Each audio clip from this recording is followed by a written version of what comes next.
35% to the counties, we have to borrow to send to the counties, to borrow to pay salaries, to borrow to pay allowances. In fact, it's a romantic statement.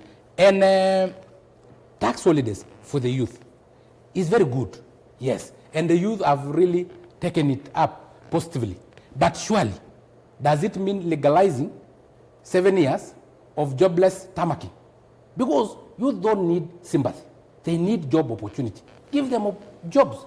Create jobs for them. The moment you have created jobs for them, they don't have a problem in paying taxes. You know, like the affordable housing was supposed to have 500,000 units per year. Each unit requires a plumber, carpenter, electrician, and so on. That is 5. 5 times 500,000 will have created 2.5 million jobs. But we ended up having a document, 3 years, going around the document, and Kazi Mutani, in which we pay youth to do what Kanjo used to do and block sewage, wafiake nyasi, na nyasi imee tena, without any returns for the government. Because if it was, we had used that energy to build 500,000 units of houses, then the government will be getting rent, an alternative source of income. Let me get Honorable Onyonka in, because it's something Honorable Sankok has raised in terms of what is called the national face of the country. If you have a cabinet that has different communities placed in there, and some Kenyans say, that really isn't my point, because if I'm a Kikuyu and there's a Kikuyu CS, it really doesn't make a difference to me. All I want is a service, whether it's Onyonka there or whoever. We just want the service to get to us. Yes. That conversation is really one that they're not buying right now. Jeff, the truth is you make that argument when you are in an advantaged position. When you are sitting in a disadvantaged position and you walk into an office and you find that the top tier in government cooperation, from the cabinet secretary, you come to the PS, then you move down to all the departmental heads and the directors come from one region.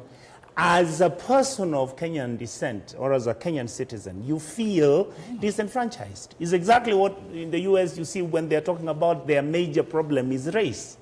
Where Obama came in and he tried to balance, you bring Hispanics, you bring in Latinas, you bring people from East Asia, but who are American.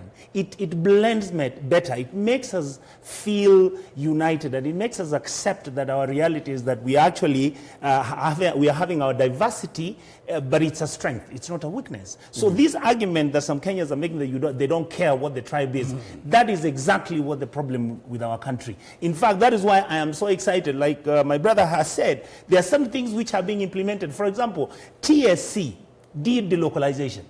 They removed the principals who were in Kisii. Half went to Rift Valley, the other half went to North Rift. Others, initially, they went crazy. They hated the whole thing, and the arguments which were being brought, Jeff, was, oh, you know, I'm established here, I have my animals, I've kept my home, my wife is here and children. You know what most of those principals are saying now? I wish this has come earlier. I wish we can continue that, like the ministry has said, where we get our children, get the children who are going to Form 1, leave Kisii, so that they can go to Sambweni, so that they can go to Kirinyaga, so that they are able to understand what other Kenyans feel, what their fears are. And so that like that, you will try and detribalize our country. Our country is so tribalized. Even when officers who are in a government office, genuinely, they actually want to serve, you will find that sometimes they end up only serving the people they know.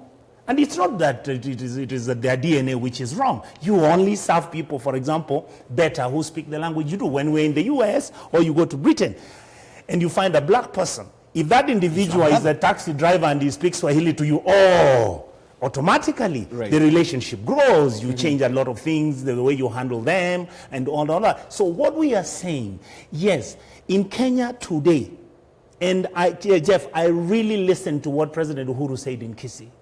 It was one of the best speeches he has ever given. And he spoke about it in Bomas. We are a tribal country. What do we do about it? We are a country that has got the potential, has got the capacity, has got the capability of going to the next level. But what are we doing about it? We are pulling ourselves because so and so comes from this community. And the fear, for those who are talking about, they don't care about this inclusivity thing. The fear that some of us have got is very simple.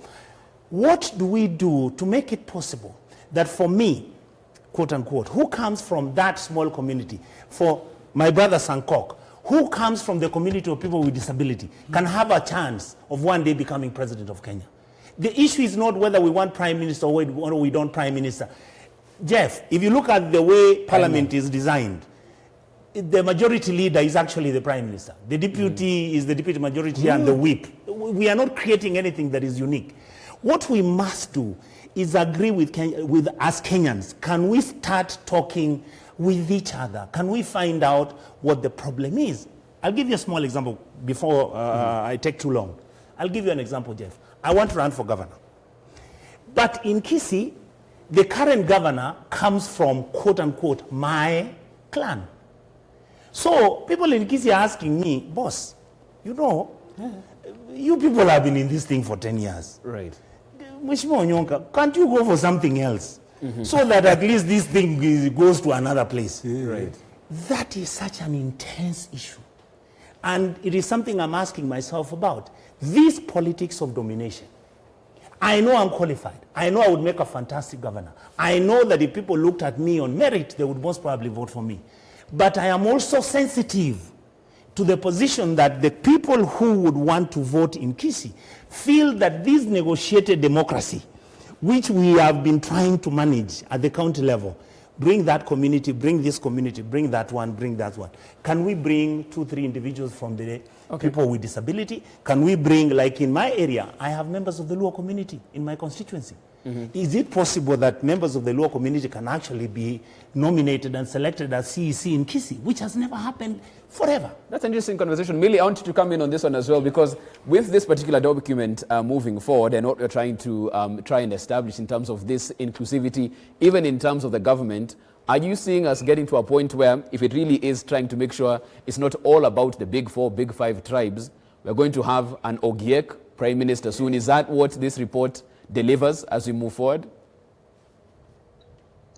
I think that, of course, is already supported by the current constitution, because in order for you to be president, you must pull a number of regions. And that requires, therefore, that people must come together and you sell Serazako across the counties, so to speak. Now, what I like about the inclusivity that the report proposes is that we look at it wholesomely within public service, from that echelon, from cabinet level to the public service, where a lot of effort, a lot of time has been spent in that report in looking at or addressing the issues of public service, and how do you ensure that the principles of public service adhere to aspects of inclusivity, so that even the finances we have, how do we ensure that the financial laws and the policies that are in place promote an aspect of inclusivity. Once people feel that public service works for them, I think that in years to come, we probably will reach where countries like Sweden, where you will be in the country, there's an election going on, and half the country is not even aware that there's an election. There seems to be an issue on that one with our connectivity. We'll see if we can sort that out. Millie, I think there's a bit of a technical issue right there. I'll come back to you, Honorable Sankok. We have Kirui Kipkorir Bernard. In terms of service delivery, not at all with an expanded arm of government, echoing the same things. Where will they get the funds? We just want to know how corruption will be fought. Even if we have all the tribes at the top, how will we fight corruption? So I think they're going back to, yes, even if we had every tribe represented in cabinet, corruption is still the issue most people are talking about. How do we deal with that? It is very simple. Let us have the goodwill. Let us have a very independent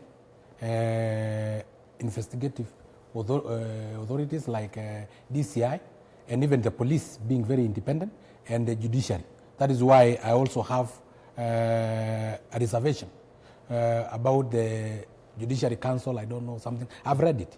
And the issue of the police also being around a council, you know, when the police will be answerable to a cabinet secretary who will be answerable, who can be hired and fired by the president.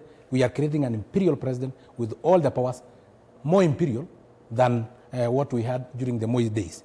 I'm telling you, it will be a risk to us. So if we have all these independent organs remaining independent, then fighting corruption will be very easy. But, Jeff, I want to speak to the women of this country. The women representative slots have been moved to the Senate. And a Senate without national government affirmative action fund, so you will lose the fund. A Senate without ministers. A Senate without the possibility of having a prime minister and a deputy prime minister. Are you being played on? Or is it really serious that they want you to be on the decision-making table? A Senate that does not do budgeting, that do not allocate resources. Are we really serious in promoting women inclusivity? That is one thing. And then, if we are genuine, what is happening with the party hierarchy? Both ODM and even my party Jubilee. The party leader, man. Deputy party leader, man. The Secretary General, man. Treasurer, man. What will happen? Why don't we just start from there without necessarily having BBI? And then the other issue is that, and the last one, persons with disability have lost big time. And I want you to read this BBI report together with, and I want you, my brother, to read together with Article 54 and Article 100 of our Constitution. You'll see how we have lost real big time. I want you to read the United Nations Convention on the Rights of Persons with Disability, which Kenya ratified in 2008, meaning it is already domesticated. It is part of our laws. I want you to read the Person with Disability Act of 2003, session paper number 14. I want you to have common sense and say that this is the largest constituency in Kenya of 6.5 million Kenyans with 1.5 million registered voters being left out totally, because we know if they are given, if they are taken to the normal election process, some of us, like the pastoralist communities, refer a person with disability as a curse, laana. Can you be able to elect a laana? Why are we not having members from the disability fraternity, apart from Tim Wanyonyi, being elected into positions? Okay. We have brought them using our Constitution, Article 54, Article 100, because they have been marginalized. What are we doing about them? Okay. If we have a whole document that does not mention anything to do with them, what they say is that the party list will have 5% of persons with disability in the 70 extra slots. That is exactly the mistake we did when we said the party list will have persons with disability in county assembly representation. We ended up putting the person with disability at the tail end of our list. What happened? IBC will pick the first 3 or the first 4. In 20 counties, we don't have a representative of person with disability. In 17 counties, we only have 1. It is only 10 counties who have achieved the 2 mandatory representation of person with disability, of a woman with disability and a man with disability. Okay. And when we went to court, the court cannot do anything to IBC because IBC followed the party list. So we are running at a risk of trying to massage the ego of person with disability by saying that the party list will have this. This one will not solve. It will not at all give persons with disability representation. Honorable Onyonka, we have less than a minute to go. Thank you. As we wind this up. Once again, I want to say that I'm proud of my brother. He raises very critical issues which are legitimate. I hope that the BBI team is going to listen to some of these issues and figure out how they can accommodate and make sure that Kenyans feel that all of us are actually included. Okay. Point number 2, Honorable Sankok had raised the issue of the budget. I can mention, because I sit in the budget committee, I can say it here without fear of contradiction. Kenya's problem is not that we don't have money.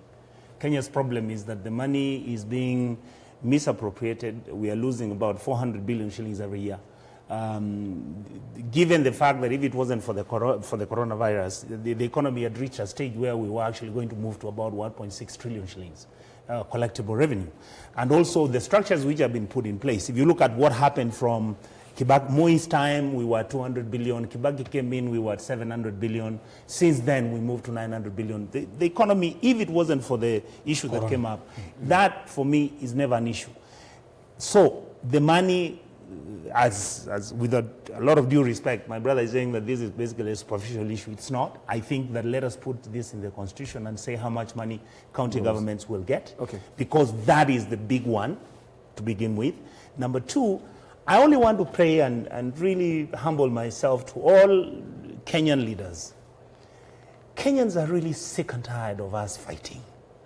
Kenyans would want us to behave normally once. At the end of it all, we can have one president. At the end of it all, we need a country that is sober, a country where people take care of each other, and a country where we can actually engage each other as Kenyans. We have nearly failed that over and over and over again. Those who disagree with the BBI, can they then make recommendations? And make sure they are publicized. They say, on this one, this is what BBI says.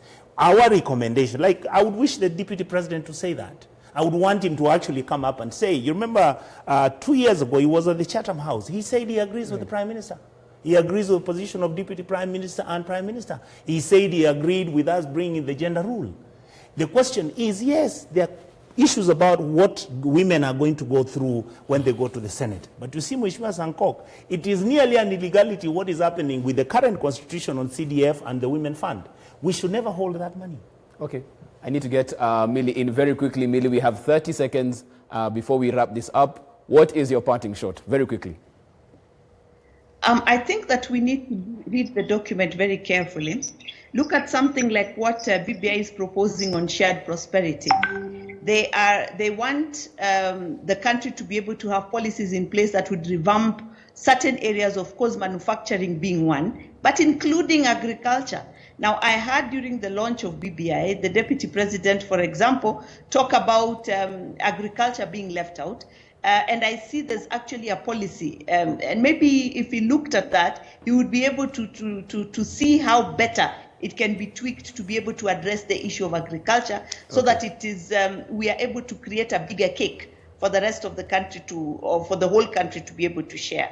Okay, I think. But I think it's a good start. Okay, we'll have to leave it at that, of course. As we see this weekend, as consensus building takes place, we'll see how that pans out even as we get to the following week.